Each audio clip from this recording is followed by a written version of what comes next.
Good day, everyone. Welcome back. I'm Ruben Torrens. Today we will end with a series of running out of money at retirement, withdrawing money from the retirement savings. And there are a couple of things that I'd like to highlight on this video about withdrawing money. A couple of things that when we, as financial advisors, when we plan this, we show you nice charts and spreadsheets calculating, well, if you earn a rate of return of 4% or 5% or whatever percent, your money is going to last so long. But that's not reality. So the first problem is the rate of return, the return on your investment.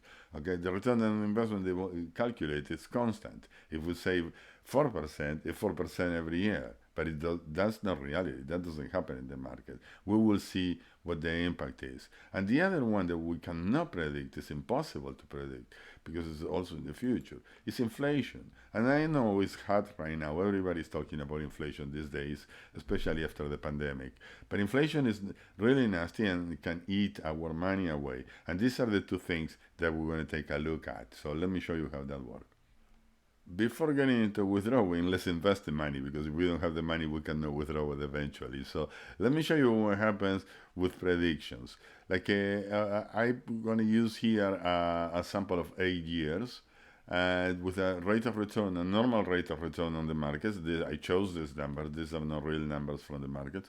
So, and I said that in year one, we're going to lose 7%. And in year two, we're going to lose another 3%. And then we're going to make 12 and 10 and 9. And this is the series of return.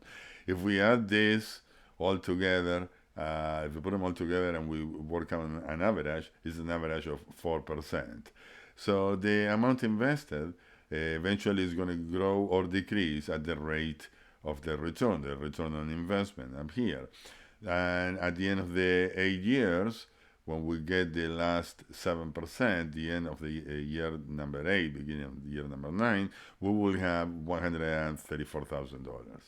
So what happens with a 4% constant? If we do the same, but now instead of having 4% average like we have here, we're going to have a constant 4%.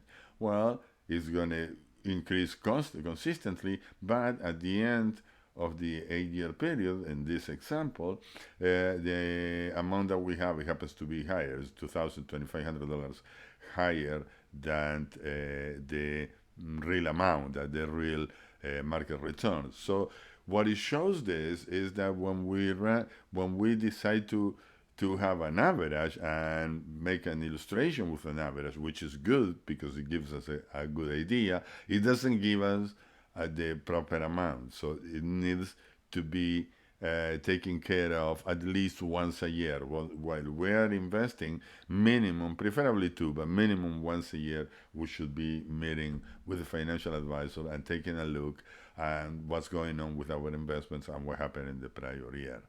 But then we will get to retirement eventually, and we will start withdrawing from those savings. And I will run the same example again, but this time we will have withdrawal amount, and the rate of return will be the same as before, and it will be compared to the 4% straight every year. And here we have it. Now we have return on investment, exactly how it happens in the market, how it happens on the example before, and here continue with the same concept at the 4% per year straight. So the withdrawal amount, in this case, I use a 2% inflation, so on both cases will be the same. So $5,000 to start from 100,000, and then will increase by 2% every year, and they're both exactly the same. The only thing it changes is the composition. So the invested amount, what happens is here, so in year number one, we have $100,000 invested, withdraw 5,000 for that 100,000. So I'll with take away 7% because we lost 7% on investment and end up with $88,000 here. So we need to take an additional 2%. Now we're taking 5,100. We're losing 3% on this second year of investment to end up with $80,000. So then we will draw again 2% more than the previous year. This year we're making money on the market, and now we start increasing and start recovering a bit.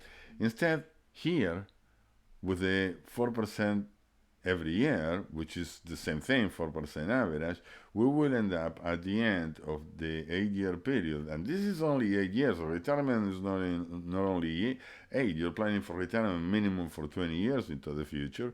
We have a difference of $5,500 between the two examples. This is what it shows that we need to be on top of it. We cannot sit down and relax or leave it up to the financial advisor. You need to take a look of your statement every January, every July, and when you're in retirement, have a conversation, a telephone conversation with your financial advisor. If you hear in the news things like that are happening right now, that the stock markets are going down and inflation is going up, and all this is happening because it will hurt your retirement if you do not put the proper attention on it. And then we have to deal with inflation. And inflation is very different because and it can hurt us as well, and really, really bad. So let's assume now that we have this $100,000 saved, and the first year withdrawal will be $5,000 at an inflation rate of 2%, and the inflation rate will stay steady at 2%. So throughout this example, I will use again 4% return on investment, and if we will increase this 5,000 by 2% per year, by year 10, we will need to withdraw $6,000, and by year 20, we will need to withdraw almost 7,500, almost 50% more than the original amount. So, and then you will run out of money by year 25. But if the inflation happens to be higher, if the rate happens to be higher, it has to be only at 4%, then by year 10, you will need to withdraw 7,000, by year 20, twice the original amount, and you will run out of money by year 20. And if this happens, inflation happens to continue at what it is right now, because in Canada in March we had more than 6%. If we have it at 6% for the next 20 years, well, guess what? By year 20, you will need 3 times as much as year 1, but you're not going to make it to year 20 because in 17 years you will run out of money. And this is, once again, I like to emphasize this, you have to be on top of it and have a conversation with your financial advisor. If you don't have a financial advisor, you will need tools to calculate all this that I will make available online very soon.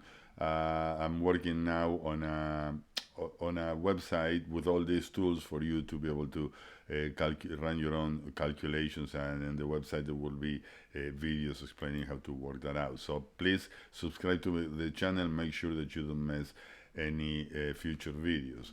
And this is another reason why it's so important to plan your government pensions ahead of time, way before retirement, at least 10 years before retirement, very minimum. Why is that? Because government pensions alone represent more than 50% of most seniors' income. Government pensions alone for a single senior, it has to run an average between anywhere from 1,600 to, say, early 2000s, low 2000s. So that will represent easily more than 50% of most seniors' income. And these pensions are indexed to inflation, so you don't feel the pinch. So that's the reason why it's so important. But subscribe to the channel, make sure you don't miss any future videos. You're gonna help me a lot with your subscription. And I hope you enjoy the video. Thank you for watching, and I will see you soon.